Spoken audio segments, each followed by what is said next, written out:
Olá, estimados irmãos e irmãs em Cristo. Estamos de volta com o nosso programa Caminhando Juntos, nosso encontro semanal nesse espaço. Ocasião em que nós sempre temos a oportunidade de refletir, de meditar sobre a Palavra de Deus. Esse programa tem o objetivo de compartilhar com você a Santa Palavra de Deus e, como o próprio nome diz, Caminhando Juntos, temos o objetivo de mostrar o quanto é bom sermos cristãos, pertencermos a uma congregação, a uma igreja cristã e podermos olhar para os lados ou então para a própria agenda, para os nossos contatos no telefone e vermos que estamos em comunhão, em contato, junto com outros irmãos ou juntos com outros irmãos. É muito bom pertencermos ao povo de Deus, é muito bom podermos caminhar juntos e a gente precisa sempre enfatizar isso. A nossa reflexão de hoje tem o tema Juntos, esperando os novos céus e a nova terra. Juntos, esperando os novos céus e a nova terra. E nós colocamos como fundamento para a nossa reflexão de hoje a epístola do domingo passado, que foi o segundo domingo no período de Advento, que é o texto de 2 Pedro, segunda carta de Pedro, capítulo 3, versículos 8 até 14. Destacamos aqui o versículo 13, onde o apóstolo Pedro diz: Nós, porém, segundo a promessa de Deus, esperamos novos céus e nova terra, nos quais habita justiça. Nós, porém, segundo a promessa de Deus, esperamos novos céus e a nova terra. Que é baseado, portanto, fundamentado nesse versículo que colocamos o nosso tema, juntos, esperando os novos céus e a nova terra. Amado irmão, amada irmã, meus amigos em Cristo, nessa epístola, o apóstolo Pedro está apontando para as coisas do fim, especialmente nesse texto. E eu quero fazer a leitura de todo esse texto com alguns comentários para vocês entenderem como Pedro olha para o futuro e como ele nos orienta em relação à nossa vida, à nossa postura, ao nosso jeito de ser, nossos objetivos de vida e nosso estilo de vida diante dessa realidade. Ele diz, a partir do versículo 8, Mas uma coisa, amados, que vocês não devem esquecer, que para o Senhor um dia é como 1000 anos e 1000 anos é como um dia. Pedro vem falando da questão da segunda volta de Cristo, da segunda vinda de Cristo, melhor dizendo. Pedro vem falando que muitas pessoas, no final dos tempos, vão zombar dos cristãos, dizendo, mas e cadê o cumprimento da promessa? E o Senhor que prometeu vir não vai voltar? Então, Pedro já estava prevendo que algumas pessoas, ou muitas pessoas, duvidariam da volta de Jesus e, inclusive, questionariam os cristãos. Então, aqui tem uma argumentação. Ele diz, olha, uma coisa vocês não devem esquecer, que para o Senhor um dia é como 1000 anos e 1000 anos é como um dia. Ou seja, o tempo de Deus não é o nosso tempo. O tempo de Deus é diferente do nosso tempo. Aliás, Deus não está sujeito ao cronos, Deus não está sujeito a esse tempo que nós estamos. Quando nós marcamos os segundos, os minutos, as horas, enfim, os dias, as semanas, os meses, os anos, os séculos, Deus não está sujeito a esse tempo cronológico. Deus é eterno. Deus está acima de tudo isso. Aliás, quem criou o cronos, quem criou o tempo foi o próprio Deus. Isso é obra da sua criação. Deus é eterno. Então, sendo Deus eterno, um dia é como 1000 anos e 1000 anos é como um dia. Ou seja, Deus não se limita ao tempo como nós somos limitados. E aí Pedro continua dizendo, no versículo 9, o Senhor não retarda a sua promessa, ainda que alguns a julguem demorada. Ah, Jesus está demorando para vir, Deus está demorando de cumprir a sua promessa, em cumprir a sua promessa de enviar o Salvador Jesus para o julgamento, conforme está nas Escrituras Sagradas. Pedro diz não, o Senhor não retarda a sua promessa, ainda que alguns a julguem demorada. Pelo contrário, diz o apóstolo Pedro, Ele é paciente com vocês, não querendo que ninguém pereça, mas que todos cheguem ao arrependimento. Então não é que Deus está demorando, não. Ele tem paciência e Ele está esperando para que todos cheguem ao arrependimento. Se nós compararmos esta palavra aqui com 1 Timóteo capítulo 2, você pode ler na sua Bíblia, lá está escrito pedindo que nós estejamos orando por todas as pessoas, que nós estejamos orando pelas autoridades, e aí claramente diz, porque Deus deseja que todos sejam salvos e cheguem ao pleno conhecimento da verdade. E aí, depois, fala que essa salvação que Deus quer oferecer, esse resgate é através de Cristo, que deu-se a si mesmo, em resgate por todos na cruz. E aí Paulo passa a falar do ministério dele e do ministério que Deus deixou com a igreja. Então, é muito claro nas Escrituras que Deus quer que todos tenham a oportunidade de serem salvos. E aqui novamente está dizendo, Deus não está retardando a sua promessa de enviar, de Jesus vir ao mundo para o juízo final, para o grande dia do juízo, mas Ele está esperando porque Ele tem paciência e quer que todos sejam salvos. Porém, diz aqui, o dia do Senhor virá como um ladrão. Sabe que o ladrão, ele vem no momento mais inesperado, né? Ninguém de nós pode prever o dia que o ladrão vai entrar na sua casa, o dia que o ladrão vai tentar entrar na sua casa, roubar o seu carro, roubar o seu celular. A ação do ladrão é uma ação assim, sempre que pega as pessoas desprevenidas. Até um ditado que diz que é a ocasião que faz o ladrão. E essa figura é utilizada aqui na Escritura para dizer que não dá para prever o dia da vinda do Senhor. É o que diz aqui, porém, o dia do Senhor virá como um ladrão. E observe que dia com letra maiúscula aqui na Escritura, porque não se refere a qualquer dia, mas se refere ao grande dia do juízo final.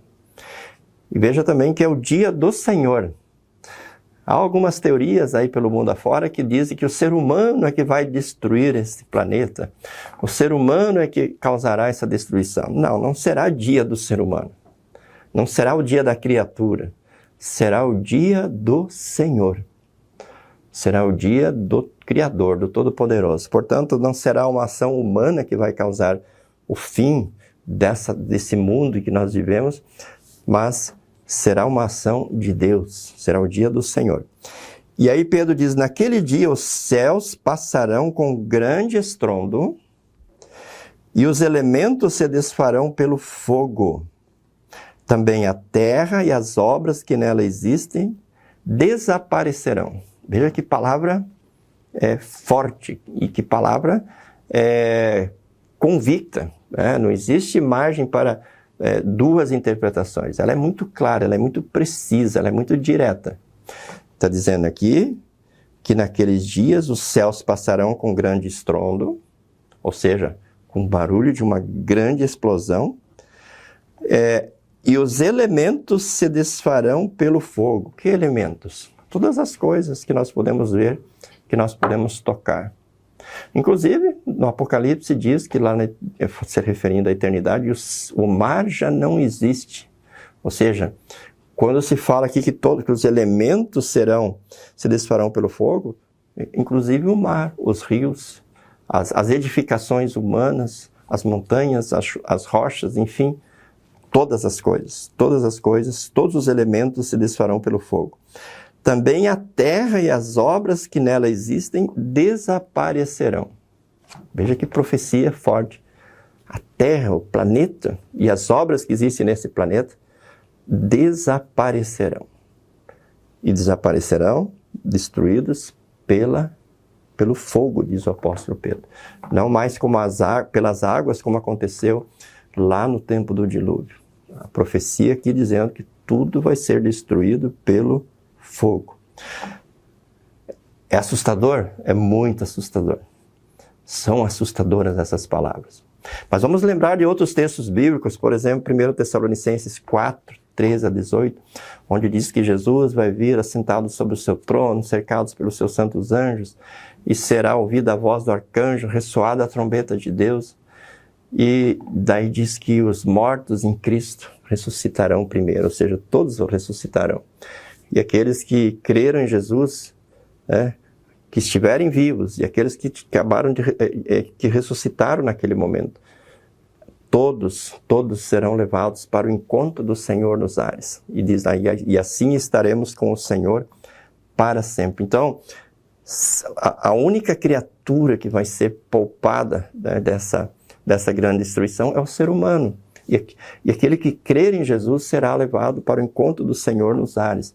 Talvez vai ver essa grande destruição, mas não vai sentir o impacto, não vai ser atingido por essa destruição. Agora, aqueles que não crerem, a Escritura Sagrada também é clara em dizer que serão condenados, jogados no lago de fogo e enxofre, juntamente com o diabo e os seus seguidores. Então, esse momento, ele está programado para acontecer. E o argumento de Pedro Deus não está retardando fazer isso. Ele não está deixando de cumprir a sua promessa. Ele não está esquecendo de cumprir a sua promessa. Mas ele está tendo paciência e deseja que todos cheguem ao arrependimento e sejam salvos. E nesse contexto, Pedro diz no versículo 9, no versículo 13, nós, porém, segundo a promessa de Deus, esperamos novos céus e a nova terra. A gente confia, a gente sabe que essa promessa vai se cumprir, que essa terra será destruída junto com todas as suas obras, mas haverá um novo local. Haverá um novo céu e uma nova terra. Aí ele dá orientações práticas para nós vivermos aqui neste mundo. No versículo 11 ele diz, uma vez que tudo será assim desfeito, a terra e as suas obras, e todas as obras que há nelas, as edificações, vocês devem ser pessoas que vivem de maneira santa e piedosa. Ou seja, isso deve ser motivo não para nós pecarmos, para nós desobedecermos a Deus, para nós vivermos uma vida desregrada, contrária à vontade de Deus. Não, isso deve ser motivo para vivermos de forma santa e piedosa. Lógico que não é uma santidade que a gente encontra na gente mesmo, pela prática de boas ações, pela prática de boas obras. É a santidade de Cristo. Precisamos estar em comunhão com Cristo e estarmos usando o manto da justiça de Cristo. E evidentemente essa comunhão com Cristo vai nos levar a olhar para o próximo, com amor, com compreensão, procurando fazer o bem. E ele continua dizendo, esperando e apressando a vinda do dia de Deus. Então, ao invés de temermos esse dia, Pedro diz, nós precisamos ou devemos esperar, inclusive apressando, ou apressar a vinda desse dia. E de que forma nós podemos fazer isso? Ora, Jesus diz no Evangelho que ele deseja que a sua palavra, que o Evangelho chegue a todas as pessoas antes da sua volta.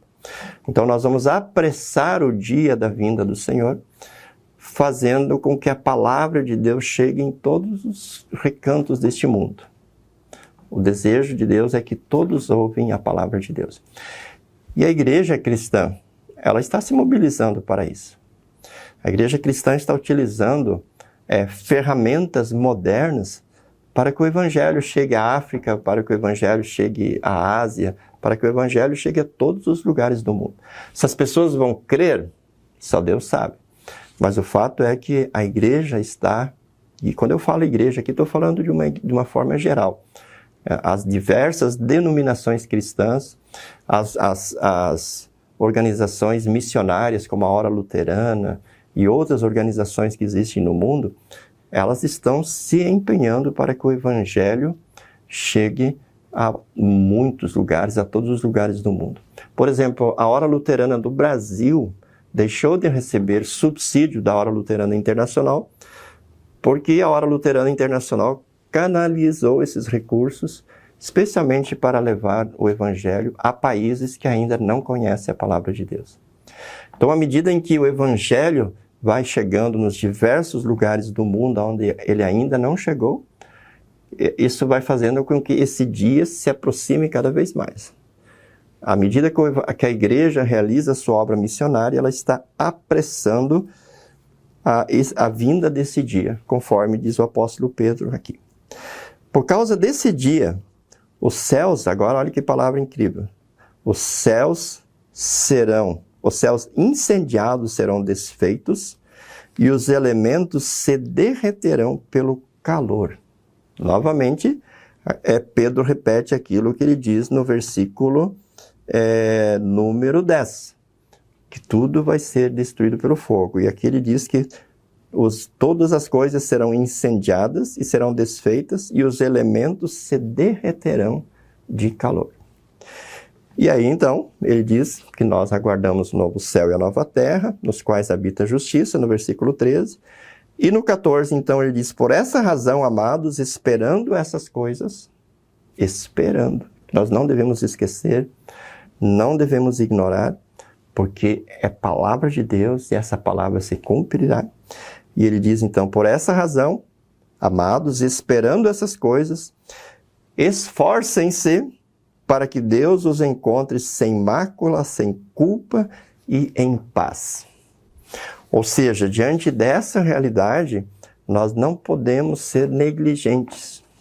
Nós não podemos ser cristãos negligentes, que estejam desconectados dessa realidade, que estejam esquecendo essa realidade, que estejam vivendo como se fossem ficar para sempre aqui, como se nunca fossem colocados ou levados diante do tribunal de Deus. Isso vai acontecer, diz o apóstolo Pedro, e, portanto, esforcem-se para que vocês sejam encontrados sem mácula, ou seja, sem mancha, sem culpa e em paz. E o que pode nos tornar sem mácula, sem culpa e em paz? Somente o sangue de Jesus. O sangue de Jesus Cristo nos purifica de todo o pecado. Aliás, se nós olharmos lá no Apocalipse, na parte final, João vai ter uma visão, o apóstolo João, dos salvos nos céus. E a pergunta é, quem são esses que estão aí diante do trono do Cordeiro? E a resposta é, esses são aqueles que lavaram as suas vestiduras no sangue do Cordeiro. Ou seja, eles são sem mácula, sem culpa e em paz, por quê? Porque foram lavados pelo sangue do Cordeiro. Então não existe outro preparativo, é apenas um. Só existe uma forma de nos prepararmos para esse grande evento. É permanecer em comunhão com Jesus, ouvindo a sua palavra, recebendo o seu corpo, recebendo o seu sangue, perseverando na fé. E na fé, evidentemente, ouvindo as orientações e tentando praticar as boas ações ou os santos mandamentos que Deus deixa nas Escrituras Sagradas. Então vocês percebem, queridos irmãos, que nós vemos uma realidade aqui neste mundo, mas tudo o que nós vemos aqui, a palavra de Deus está nos dizendo que todo esse globo terrestre que nós vemos, todo esse universo que nós vemos, e todas as obras dos seres humanos nessa terra, tudo vai ser destruído em algum dia. Tudo passará. Mas nós esperamos novos céus e nova terra. E a orientação bíblica é que a gente espere esse dia. E que a gente espere em comunhão com Jesus e testemunhando a nossa fé, proclamando o Evangelho, dessa forma apressando a vinda desse dia. Por isso, queridos irmãos, juntos, esperando novos céus e a nova terra. Que nós possamos nos firmar nessas palavras, nessas profecias bíblicas, que são reais, são verdadeiras. Observa que as profecias feitas no Antigo Testamento a respeito de Jesus, todas se cumpriram. Muitas profecias feitas no Novo Testamento já se cumpriram, como, por exemplo, a destruição de Jerusalém e outras. E essas profecias em relação ao final dos tempos também se cumprirão. Assim como 2 mais 2 são 4. Assim também essas profecias se cumprirão. Então que nós vivamos essa realidade, que nós firmes na fé em Jesus, vivamos essa realidade, aguardando esse dia. Não com medo, não com angústia, porque para nós cristãos, esse dia não significa nenhuma ameaça, mas será o grande dia de nós tomarmos posse de forma definitiva da vida plena e perfeita nos céus, com Deus e com todos os salvos. Deus abençoe você, Deus abençoe a mim, abençoe toda a igreja, que essa reflexão do tempo de Advento nos leve para os braços de Jesus, nos firme na fé e nos leve a uma ação cada vez mais efetiva para proclamar o Santo Evangelho de Deus. Um forte abraço e até o nosso próximo programa. Tchau, tchau.